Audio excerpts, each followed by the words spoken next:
নাম ছিল হাসসান ইবনে সাবিত। নাম কি বলেন? হাসসান ইবনে সাবিত রাদিয়াল্লাহু আনহু অনেক সুন্দর কবিতা আবৃত্তি করতেন। আমার নবীকে মাঝে মাঝে কবিতা শোনাইতেন। আমার পয়গম্বর হাসসান ইবনে সাবিতের কবিতা শুনতেন।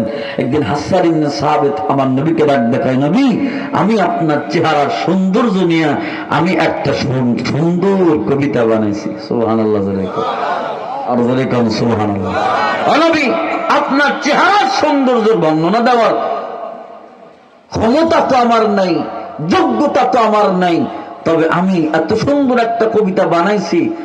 হযরত হাসসান ইবনে সাবিত ডাক দেখায়, শোনো ও দুনিয়ার মানুষ, শোনো। ওয়া আহসানা মিন কালাম তারাকাত আইনি ওয়া আজমালা মিন কালাম তালিদুন নিসা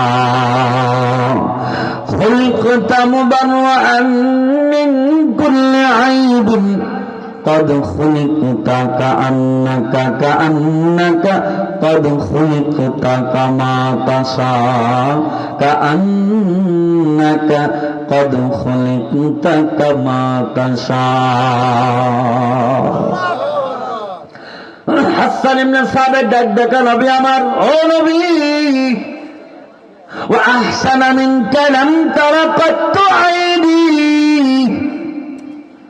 নবী, আপনার চাইতে তো সুন্দর ওয়ালা কোন মানুষ কি আমি হাসসান ইবনে সাবিতের দুই চোখ কোনদিন দেখে নাই। কথা ভাবছেন আপনি? ওজন মাপছেন? ডাক দেখা, নবী, আমি হাসসান ইবনে সাবিতের এই দুই চোখ আপনার চাইতে সৌন্দর্যওয়ালা কোন মানুষকে কোনদিন দেখে নাই। সুবহানাল্লাহ। আরে থাকলে না দেখবে আমার নবীর চাইতে সৌন্দর্যওয়ালা কেউ নাই। কথা বলেন ঠিক কিনা?